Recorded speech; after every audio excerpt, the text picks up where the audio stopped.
10-14 का बिल जो है तो शोभन फीडर के फ्रेंचाइज के यहाँ नवंबर में जमा किए थे, 27 नवंबर 14 को, जिसका जो है सो अभी तक समायोजन विभाग के द्वारा नहीं किया जा रहा है। क्या कह रहे हैं वो लोग? और जब विभाग के पास आते हैं तो ये लोग जो है सो टाल मटोल करते हैं, बोलते हैं जो FIR जो है सो कर दिए हैं।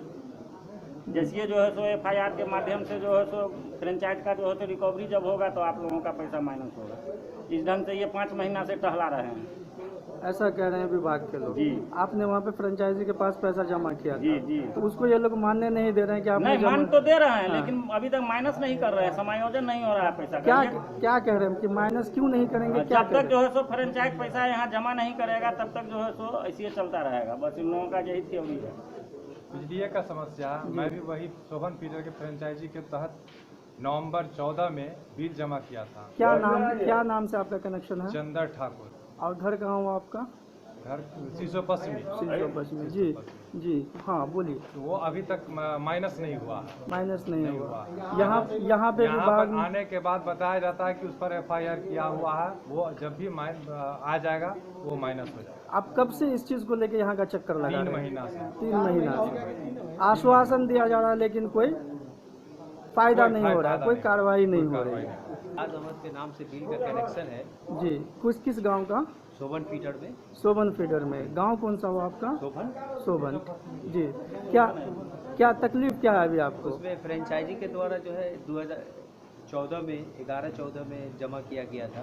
पैसा जमा किया था आपने? बिल कितना किया था? 422 रुपया। क्या हुआ, वो जमा नहीं हुआ आपके उसको अकाउंट में? रिबेट करके भेजा नहीं किया है, हमारे अकाउंट में फिर से क्रेडिट कर दिया गया है। ठीक है। आप इस काम के लिए कब से इस कार्यालय का चक्कर लगा रहे हैं? 2-3 महीने से चल रहा है। क्या कहा जा रहा है पदाधिकारियों बोल द्वारा? रहे हैं कि जब वहाँ से फ्रेंचाइजी हमारे पास पैसा जमा करेगी उसके बाद रिबेट किया जाएगा। सर, मेरा घर हुआ चौथी ब्लॉक में, शेखपुरा डंगरवाड़ा। 30 साल पुराने कंज्यूमर है। बिजली का बिल कभी नहीं आता है। ये गंगवाड़ा या लहरियासरा ऑफिस का चक्कर काटना पड़ता है। वहाँ से डुप्लीकेट बिल निकाल करके उसका बिल जमा करते हैं। अच्छा, मतलब आपको विभाग द्वारा बिल नहीं भेजा जाता है?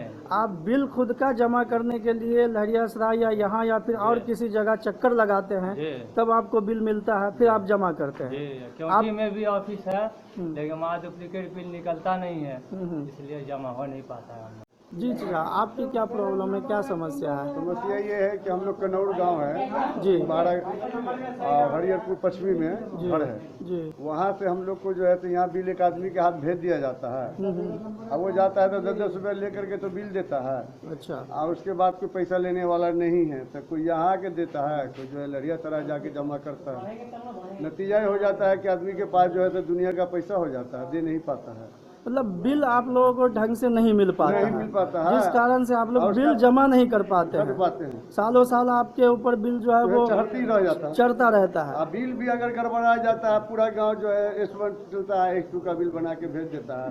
उसके लिए बार बार यहाँ सुधार करने को कहते हैं, कोई सुनना। क्यों काट देने के लिए, क्या कारण क्या है काटने के लिए? क्या कर हमको कुछ नहीं पता होता। नहीं, एक मिनट, क्यों कारण क्या है बोलिए। आप मीडिया के सामने बात कर रहे हैं, इसलिए आपने लाइन काटा है, तो क्या कारण बताया आपको, बोलिए क्यों कहा गया काटने के लिए? अरे आपको कहा गया है ना, आप यहाँ पे लाइन ऑपरेटिंग करते हैं ना, तो बताया होगा ना क्या कारण है। क्या कारण है तो वो है, उन्हीं से पूछिएगा ना, हमको पता तो नहीं है। खाली कहीं कॉलोनी का लाइन काट दो, हम काट दें कॉलोनी का लाइन। आपको कहा और आपने काट दिया, आपने कुछ पूछा भी नहीं। आप जानना भी जरूरी नहीं समझते कि क्यों काटना है, क्या करना।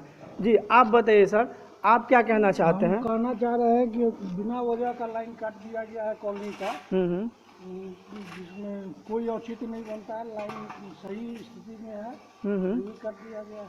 आपको क्या लगता है यहाँ पे अधिकारी मनमानी कर रहे हैं? इससे तो यही प्रतीत हो रहा है। यही प्रतीत हो रहा है। आप लोग तकलीफ में है, लाइन पावर है लेकिन लाइन काट दिया गया है। आप कुछ बताना चाहेंगे? आप फिर भी बोलिए। वैसे आपका नाम क्या हुआ? शंकर कुमार। शंकर कुमार। आप यहाँ पे क्या हैं? बटन पर चालक। हम लोग एक अरशद मोहम्मद खान शोभन के फ्रेंचाइजी थे जी। तो वो जो है 8वां महीना 10वां महीना तक ठीक काम किए हैं। 11 महीना और 12वां महीना का जो भी रसीद काटे हुए हैं उसका वो पैसा न DCR कुछ भी वापस नहीं किए। तो हम लोग इसके पहले भी उनको 2 नोटिस दे चुके हैं, 2-3 नोटिस दे चुके हैं उनको कि आप पैसा वापस नहीं तो प्राथमिकी दर्ज किया जाएगा। फिर उनको रद्द किए हैं और रद्द करने के साथ साथ हम लोग FIR कर दिए उन पर। तो चूँकि वो जो भी पब्लिक का पैसा जो वो वसूल किए तो उनका जमानत राशि तो जब्त कर लिया गया है, और कितनी है जमानत राशि? असेसमेंट का 10% होता है। वो कितना होता है जैसे? असेसमेंट उनका तो देखना पड़ेगा उनका क्या असेसमेंट है। फिर भी एक लमसम कुछ आइडिया होगा, आप रेवेन्यू में है सर? उनका असेसमेंट तो मेरे समय नहीं हुआ है, हमको आइडिया नहीं है, उसे हम बता देंगे बाद में। ठीक है। तो उसका राशि जब्त किया, लेकिन वो जो जब तक वो बताएंगे नहीं कि कितना पैसा वो काटे हुए हैं और कितना मतलब रसीद उनके पास है, अवेलेबल है, वो बुक जितना बुक है हम लोग सब जो बुक नहीं लौटाए हैं वो सब बुक पे हम लोग मतलब ये किए हुए प्राथमिकी दर्ज किए हुए हैं, ये पता है। इस दौरान जो भी उस कंज्यूमर का जो भी वो सफ़र कर रहे हैं, उनका जो भी पैसा है, जैसे ही वो प्रशासन की कार्रवाई करेगा उसके पैसे के साथ जो भी सूद लगा है उसके साथ हम लोग उनके अकाउंट पे घटाएंगे। पहला बात ये बिल गड़बड़ी होने का जो है अभी पहला कारण। दूसरा कारण ये है कि बहुत लोग क्या करते हैं कि ये फरवरी का बिल जो है या जनवरी का बिल है मार्च को 1 या 2 तारीख को भरें। ठीक है, हमारा बिल 8-9 तारीख को आ जाता है, 10 तारीख 12 तारीख उनके 15 तारीख तक घर तक पहुंच जाता है। 15 तारीख के जब उनके घर में बिल जाता है तो उनको लगता है कि हम तो 1 तारीख 2 तारीख को बिल भरे ही थे, फिर बिल कहाँ से आ गया इतना चढ़ के। तो उन लोग को ये नहीं पता होता है, या फिर हमारे कार्यालय में कभी बिल का खुलने का कोई फिक्स डेट नहीं है कि 10 से 20, आप कभी भी 1 से 30 में कभी भी जमा कर सकते हैं। तो जो 1 और 2 का बिल होता है या 3 या 5 तक कटा हुआ जो बिल होता है, वो सब बिल जो है उसका पोस्टिंग उसी मंथ में नहीं हो पाएगा, उसके जस्ट अगले मंथ में होगा। तो वो कंज्यूमर को लगता है कि वो बिल का गड़बड़ी है, लेकिन वो एक्चुअली बिल का गड़बड़ी नहीं होता है, क्योंकि जब तक वो पैसा पे किया है तब तक बिल का प्रोसेसिंग पहले से शुरू हो। अच्छा ठीक है सर।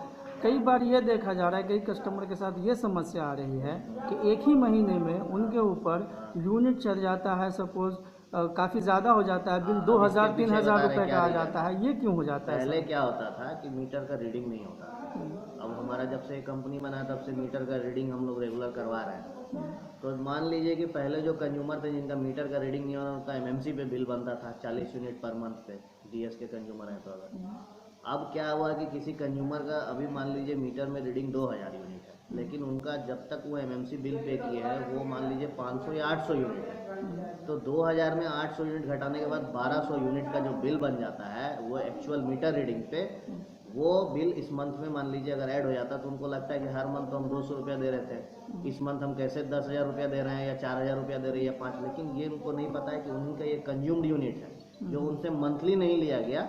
उनको जब मीटर रीडिंग अब रेगुलर, अब ये धीरे धीरे एलिमिनेट होते जा रहा है। लेकिन देखा गया है सर, आप जो कह रहे हैं जो बात कि उनका ही कंज्यूम किया हुआ बिल रहता है वो उनको समझ में नहीं आता है, लेकिन अक्सर देखा गया है कि बहुत सारे लोगों के साथ आपके ऑफिस स्तर पे उस बिल को करेक्शन किया जाता है, ये कह करके कि ये गलती से ये हो गया है। जिसका तो ऐसा क्यों नहीं एडजस्ट होता है, जिसका एमएमसी बिलिंग एजेंसी के द्वारा नहीं एडजस्ट किया उनका करेक्शन करते हैं, लेकिन जिनका ऑलरेडी एडजस्टेड उनका करेक्शन क्यों करें? ठीक है, कहीं ना कहीं मानते हैं कि ये जो बिल की प्रक्रिया है, बिल बनने से लेकर रीडिंग से लेकर उनमें बहुत सारी खामियां हैं जिस कारण ये लोग सफ़र कर रहे हैं, कंज्यूमर सफ़र कर रहे हैं। उसी को तो पूरा करने के लिए हम लोग जो है बिल सुधार कर रहे हैं। लेकिन एक और शिकायत है सर लोगों की, जो वो आते हैं चक्कर लगाकर चले जाते हैं, न साहब मिलते हैं न कोई मिलते हैं। अगर आपसे पूछा तो आपने वहाँ भेज दिया, या उनसे पूछा तो उसने वहाँ भेज दिया, और ये लोग चक्कर काट काट के कोई 2 साल से काट रहे हैं, कोई 1 साल से काट रहे हैं।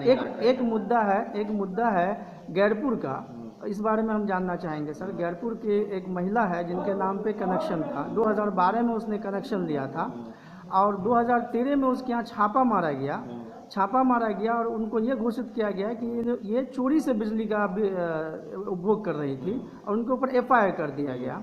और ये पूरा का पूरा मामला 2 सालों से उनका पेंडिंग पड़ा हुआ है, अब तक कोई सुधार नहीं हुआ है।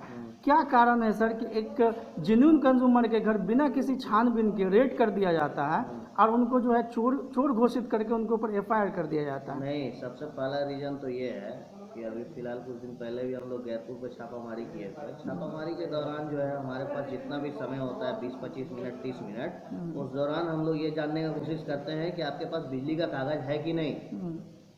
अगर बिजली का कागज आप एट ए टाइम हमको नहीं शो करते हैं और हमको 24 घंटे के अंदर उस पर कानूनी कार्रवाई करना है, अगर हमको कोई कागज नहीं मिलता है या मेरा वहाँ मीटर नहीं मिलता है तो अगर हम बाध्य हैं, ये कंपनी का नियम है कि आप अगले 24 घंटे के अंदर छापामारी के अंदर 24 घंटे के अंदर आप उनके अंदर FIR दर्ज कीजिए। अगर उस 24 घंटे के अंदर उनके पास रसीद कटा हुआ है और वो बिजली का उपभोग कर रहे हैं बिना मीटर के, तो उनको कागज दिखाना पड़ेगा। अगर वो 24 घंटा के अंदर नहीं दिखाते तो हम प्राथमिकी दर्ज करेंगे। हाँ, अगर इस 24 घंटा के बाद वो कागज लेके आते हैं कि मेरे पास ये कागज है जिसका कनेक्शन कटा हुआ था, हम नहीं दिखा पाए तो हम लोग शुद्धि पत्र भेजते हैं थाना को कि हम इन पे FIR इनसे वापस लेते हैं। लेकिन ये 2-2 साल तक चलता रहता है। नहीं, आप उनके पास नहीं होगा ये कागज, आप उस कागज को लाके दिखाइए, मान ही नहीं सकते, हम लोग तुरंत शुद्धि पत्र भेजते हैं। कागज एप्लीकेंट जो है इसके विरुद्ध शुरू में ही जो है यहाँ आकर के सारे कागजात दिखाए, पर किसी पदाधिकारी ने उनको सही सहयोग नहीं किया, जिस कारण उनका जो है वो मामला निदान पे पहुंच जाता और आज तक उनके ऊपर FIR मैटर को लाइए ना मेरे साथ, आप उस मैटर को लाइए हमारे SDO साहब के सामने, क्यों नहीं समाधान होगा? अच्छा सर, अगर रेड किया जाता है किसी के भी ऊपर तो क्या विभाग ये नहीं जानता कि जहां मैं रेड करने जा रहा हूं इनके यहाँ का कनेक्शन है या नहीं है? इस बात की जानकारी नहीं होती विभाग को? इस बात की जानकारी बहुत अच्छे तरह से होती है और तब नहीं मिलता है तभी हम लोग वहाँ पे ऑन स्पॉट वो पूरा तार काटते हैं।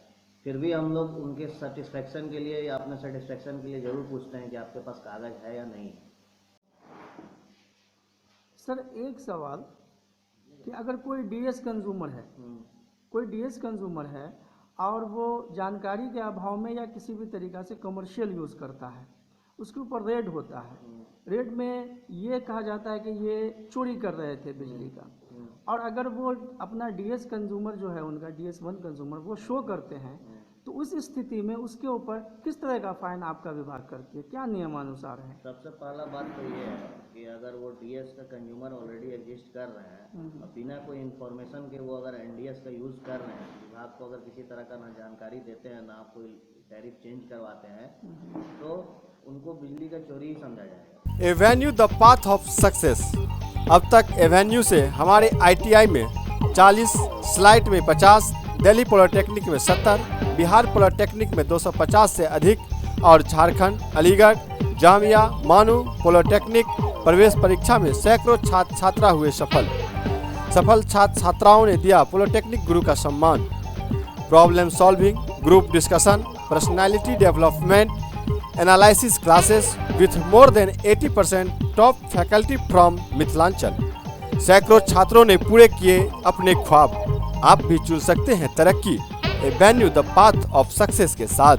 Avenue the path of success, Madarpur, Darbhanga 846004। संपर्क करें 9155590590। दरभंगा से बेरोजगारी होगी अब छूमंतर, वो भी मात्र 90 दिनों के ट्रेनिंग में। दरभंगा में पहली बार mobile tech institute of mobile engineering and technology. सभी आधुनिक मोबाइल सेट पर हार्डवेयर एवं सॉफ्टवेयर रिपेयरिंग करना सीखें 100% टेक्निकल ट्रेनिंग के साथ। हमारा पता मोबाइल टेक, मदारपुर, दरभंगा 846004। संपर्क करें 9973339331। डायरेक्टर राजा चौधरी। अखंड मंडलाकारं व्याप्तं येन चराचरं तत्पदं दर्शितं येन तस्मै श्री गुरुवे नमः। दी मैथमेटिशियन के द्वारा बने गणित के जादूगर। IIT, AIEEE combined 11th, 12th and honours. Lab Diksha classes of mathematics Darbhanga. Mobile number 9471929468 and 7870742619। पग पग पोखर माछ मखान, सरस बोल मुस्की मुखपान। विद्या वैभव शांति प्रतीक, सरस क्षेत्र मिथिलांचल ठीक। हकार हकार हकार हालो का हकार। 4, 5 और 6 अप्रैल का रामोश्वरा राय पब्लिक स्कूल बलभद्रपुर लहरिया से दरभंगा में सब परिवार सब उपस्थित भद आयोजनक सफल बनाओ। सौजन्य Avenue the path of success, Madarpur, Darbhanga.